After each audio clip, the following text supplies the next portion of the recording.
Oke, teman-teman, sekarang bagaimana sih menulis latar belakang yang urgent dan juga relevan? Jadi, ada dua kunci kata utama dalam menyusun latar belakang, yaitu urgensi dan juga relevansi. Itu harus muncul di latar belakang. Urgensi berbicara tentang bagaimana sih pentingnya sebuah tulisan atau novelty atau kebaruan dari sebuah tulisan, sementara relevansi bagaimana kita menyampaikan kepada pembaca bahwa fenomena yang kita pilih untuk diteliti ini itu terkait loh sama bidang ilmu kita. Nah, bagaimana anatomi dari penulisan latar belakang? Sebenarnya latar belakang itu tergantung kebutuhan ya. Ada yang 1.000 kata, ada yang kalau dalam skripsi itu biasanya 5 sampai 8 lembar itu idealnya. Dan di dalam sebuah ulasan singkat tersebut, kita menulisnya biasanya kita paparkan dulu nih, big picture masalahnya apa, payung masalahnya apa. Dari misalnya nih yang paling banyak, paling sering menjadi payung masalahnya teman-teman mahasiswa yang skripsi saat ini itu adalah COVID-19 misalnya. Pandemi sudah merubah menjadi disrupsi informasi dan lain sebagainya. Itu biasanya jadi payung masalah yang utama. Baru setelah kita menjabarkan lead atau payung masalahnya, baru kita masuk ke spesifikasi masalah. Kita mulai masuk ke konsep-konsep yang ingin kita bahas. Tadi kita udah bicara tentang bagaimana kita menyusun asumsi dan membuat kata kunci yang terkait dengan asumsi tersebut atau argumen kita. Kemudian kita susun dengan data-data yang akurat argumen kita tersebut, lalu kita jadikan satu penyajian yang menarik tulisan kita untuk para pembaca dan itu disajikan di bagian tubuh dari latar belakang ini tadi. Dan yang terakhir itu bagian like atau yang lebih spesifik lagi, kita sudah fokus kepada masalah yang mau kita teliti. Sebagai contoh, kalau kita mau membahas tentang fenomena belajar online selama masa pandemi. Nah, berarti lead-nya kita bisa mengambil dari kondisi pandemi yang ada bahwa dunia dan juga dunia itu sedang dilanda oleh pandemi yang merubah sistem kehidupan pola hidup manusia secara signifikan. Tidak terkecuali di Indonesia. Nah, kita udah mulai spesifik nih bahas Indonesia. Gimana kondisi pandemi di Indonesia? Seburuk apakah?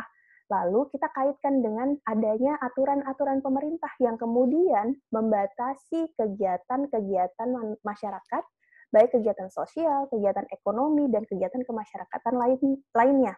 Salah satunya adalah bidang pendidikan. Kita ke spesifik lagi nih, kita udah masuk ke body masalah.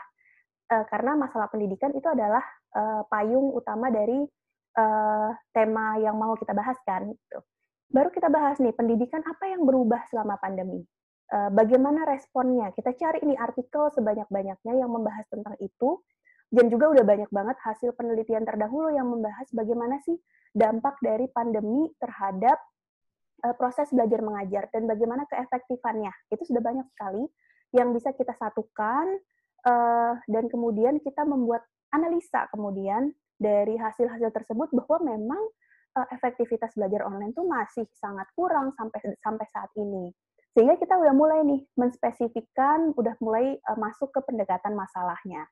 Kemudian, setelah kita menjabarkan tentang pendidikan selama masa pandemi itu seperti apa, kejadiannya seperti apa saja masalahnya, lalu media apa saja yang bisa digunakan, dan apa kendala-kendalanya, barulah kita masuk ke inti dari penelitian. Misalnya saya mau meneliti belajar online selama masa pandemi di SMA Negeri 1 Samarinda. Berarti kita jabarkan kenapa harus SMA Negeri 1 Samarinda. Karena SMA Negeri 1 Samarinda adalah SMA yang berprestasi misalnya. Dan mungkin mungkin selama masa pandemi itu menyebabkan berkurangnya kualitas pendidikan misalnya. Kita dapat data itu dari mana? Kita bisa melakukan pra-observasi. Kita bisa melakukan tanya jawab dulu. Kita bisa wawancara singkat dulu, tanya-tanya dengan mungkin salah satu orang yang kita kenal di SMA Negeri 1, misalnya kepala sekolahnya atau gurunya, itu adalah pra-observasi. Sehingga kita punya data. Kita punya data untuk membuat asumsi bahwa SMA Negeri 1 Samarinda itu pantas untuk diteliti. Karena ternyata berpengaruhnya signifikan terhadap kualitas akademis siswa gitu misalnya. Dan barulah di sana kita simpulkan bahwa penelitian ini akan berfokus kepada hal ini, di mana hal ini tuh terkait dengan relevansinya dengan ilmu komunikasi itu seperti apa. Jadi informasi ada polanya, lalu kita membuat hipotesis sementara, lalu kita kaitkan dengan teorinya. Dan ini tadi dua hal yang sangat penting dalam latar belakang, yaitu ada urgensi dan ada relevansi. Urgensi itu berbicara tentang apa sih payung masalahnya, apa masalahnya, seberapa penting sih untuk diteliti, lalu seberapa layak sih ini untuk diteliti, seberapa kebaruannya penelitian ini. Cara menjawabnya bagaimana untuk tahu dia layak, untuk tahu dia menarik, untuk tahu dia punya kebaruan. Caranya adalah dengan kita memaparkan tadi, kita buat asumsi bahwa masalah ini menarik, dan kita lengkapi asumsi kita dengan data. Datanya dari mana? Bisa dari artikel, bisa dari jurnal.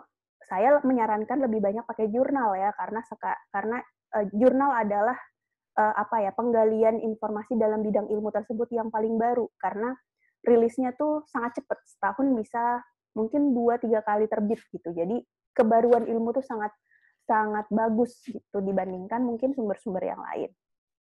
Dan dari sanalah kita bisa membangun layaknya, menariknya, lalu kebaruannya, dan tentu kita bisa menjawab apakah penelitian ini visible. Visible itu apa? Artinya bisa dilaksanakan oleh kita dalam situasi yang tidak menyulitkan kita juga.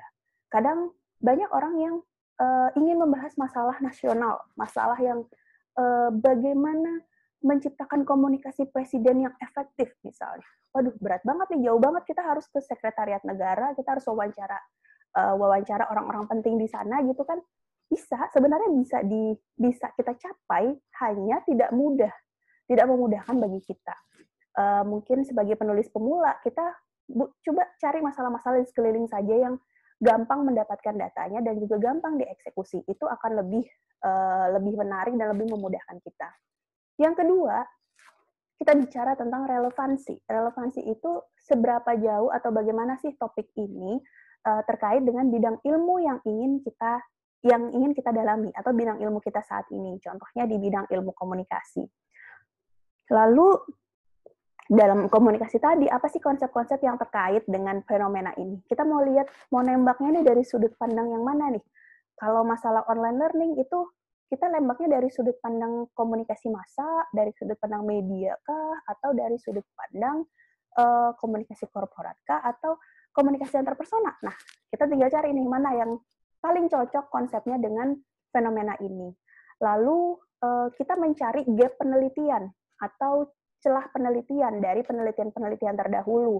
Apa yang sudah dibahas, apa yang belum, bagaimana hasil yang kemarin, dan kira-kira bagaimana hasilnya kalau masalah itu kita bahas di situasi dan konteks yang sekarang. Itu bisa memunculkan gap penelitian ini tadi. Sehingga ini sangat penting ya teman-teman, untuk urgensi dan relevansi ini selalu saya ingatkan kepada mahasiswa khususnya yang baru menulis sebuah tulisan ilmiah, bahwa penting untuk kita kuat dulu nih di latar belakang. Sekali kita kuat di latar belakang, maka kita udah paham secara garis besar kita nih mau nulis apa, arah kita tuh mau kemana, kita tuh udah lebih clear, udah lebih jelas. Jadi kalau saya pribadi misalnya, saya punya kebiasaan untuk mahasiswa yang mau proposal misalnya, itu nggak bisa ngasih langsung proposal 1, 2, 3. Pasti mulainya dari latar belakang dulu. Karena ini basic yang menjadi bekal bagi kita penulis untuk kemudian masuk ke step-step yang selanjutnya.